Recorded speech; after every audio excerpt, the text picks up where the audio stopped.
Hello, Friday World News. We'll start in the United States with the durable goods orders and give you a bit of a handle on it because the results came out yesterday and they were very bad indeed for the United States. Very bad durable goods orders report. But I'm going to put it into some context with the help of the wonderful Doug Short charts. The opening chart here is durable goods orders in red and the S&P 500 in blue, and you can see there's reasonably good correlation. Right, that's opening chart.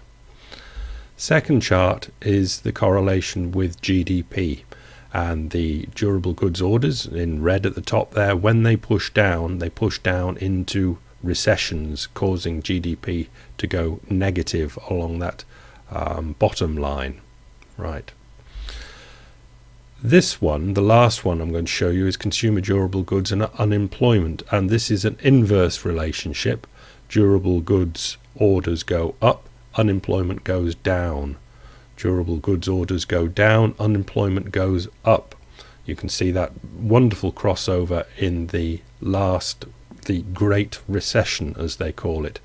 But the red line towards the end, durable goods orders really strongly trending up, with unemployment tending down quite nicely.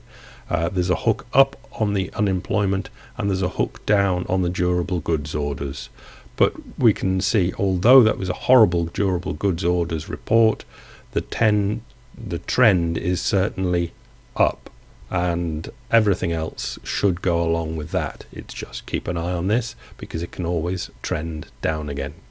Right, let's move off into the world and China. China's power capacity utilization at record low. China's power plants are operating at record low utilization rate as many have closed. Strange. Burdened by bulging losses, many power generators have shut. High coal prices and capped electricity prices have also reinforced fears that power rationing may spread to manufacturing hubs including Guangdong, Zhejiang and Jiangsu. This is price control for you. Coal comes in one end expensive and they're not allowed to sell the electricity off to compensate. So what do? They shut it down. China. Mega oil rig changes game. This is from the Global Times. China has inaugurated its most advanced deep-sea oil platform capable of operating at up to 3,000 meters under the surface of the ocean. This move boosts the country's offshore tapping capabilities and enhances its leverage in securing marine resources often contested by other regional players. Watch out. The announcement, seen as a major technology breakthrough, will serve a national energy ambition as authorities now look to the high seas for answers to their soaring energy demands. Everyone needs energy. Daily Reckoning in Australia, a country just south of China, and an article entitled "A Short on China is a Short on Australia," which is just a perfect title. It's absolutely solid fact. And we read in the article, which is worth reading, it's written in pure Australian. Even if demand slows a bit in the coming years, Standard & Chartered Bank reckons China's demand for oil imports will catch up with the US by 2030. Both behemoths, assuming they have not seamlessly switched to industrial economies that run on wind and solar and hydro and warm fuzzies, will be importing around 18 million barrels of oil a day. Yeah. From where? Good question. At his talk in Houston, Saudi Aramco Vice President Production Said Tureki revealed that his company and country would be ramping up their on- and offshore gas exploration and production. Considering the Saudis used to flare their natural gas, it just got in the way of the oil. This was a surprise. What are they up to? The Saudis want to run their domestic economy on gas and save their valuable crude oil for export to the world's have-nots. Energy-intensive domestic industries include power generation, petrochemicals and desalination.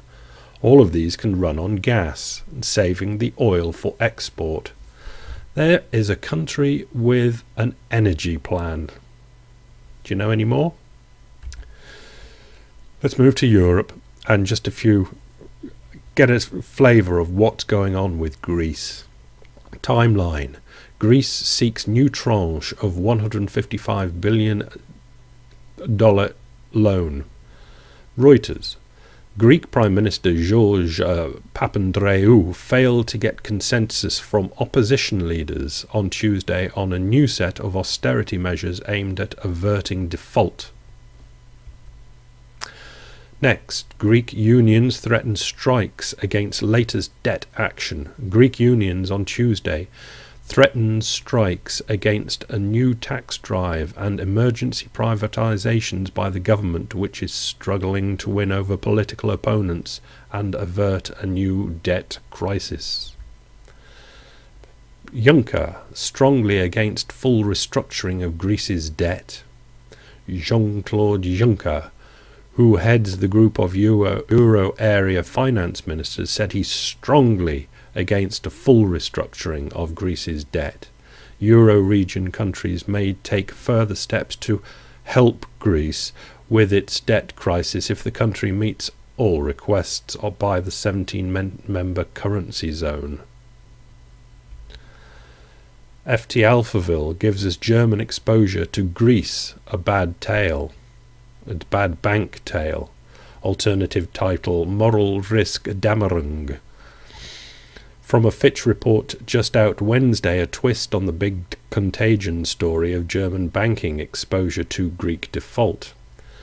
Substantial amounts of Greek sovereign exposure lies not within the commercial banks but with KfW, in its agency role servicing its owner, the German government, and run-off institutions backed by loss-absorbing mechanisms from the German government. The German banks have already offloaded most of their Greek debt onto either the ECB or the German taxpayer. Next we get Eurogroup head Juncker says Greece needs independent privatization and agency. Speaking Berlin, the head of the Eurogroup says Europe should set up an independent privatization body, tightly overseen by the European Union to bring down its debt levels. Jean-Claude Juncker told German news weekly Der Spiegel edition to be published Monday that EU in future will monitor Greece's privatization program as tightly as if it were conducting it ourselves. So the Germans are ideal for this. They had a wonderful program for selling off East German nationalized industries. Germans could do this very nicely. Next headline, EU's Damanaki tells Greece Euro membership is at risk. Reuters again, Greece must take tough measures to deal with its debt crisis, or it will have to return to the drachma. I am forced to speak openly, Damanaki was quoted as saying in a statement by the semi-official Athens news agency. Either we agree with our lenders to a program of tough sacrifices or we return to the drachma. And this is what it's almost come down to now. The EU are absolute world masters at kicking the can down the road and just getting agreement to fudge through things.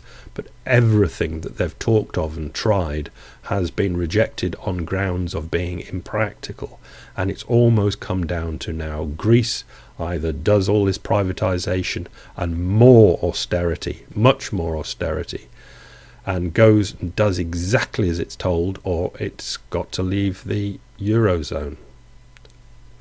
The EU people will never let it leave the Eurozone, so there is a position there which is, again, impossible.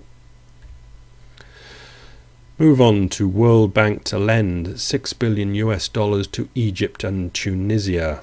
International World Bank President Robert Zoellick on Tuesday unveiled a $6 billion in fresh funding for Tunisia and Egypt.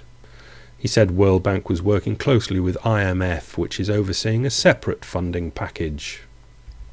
Next headline, Guardian Co-UK, the IMF versus the Arab Spring. The IMF is depicted as the rich uncle saving wayward children, but proposed loans to Egypt and Tunisia that could be devastating. And it finishes with, it's a reasonable article, finishing with, however, when speaking about other interventions by these World Bank, IMF type people, while Nelson Mandela was negotiating the structure of the new parliament, Thabo Mbeki was busy in economic talks with F.W. de Klerk's government, which, in Klein's word, that's Naomi Klein, he was persuaded to hand over control of those power centres to supposedly impartial expert economists and officials from the IMF, World Bank and the General Agreement on Tariff and Trade, and the National Party, anyone except the liberation fighters from the ANC that had just been voted in. The team of ANC economists busy drawing up their plan would find themselves unable to implement it once the party was in government. The consequences for South Africans have been disastrous. These new loans from the IMF threaten to bind the newly democratic Egypt and Tunisia in much the same way. Once more, local elites could collaborate with the institutions at the helm of global capitalism to screw the broader population. If this occurs, these revolutions will be robbed much of their meaning, and a terrible blow will be dealt to the broader Arab Spring. Surely not. There's a wicked world that goes on out there that we have got no idea about. Have a good weekend. Bye.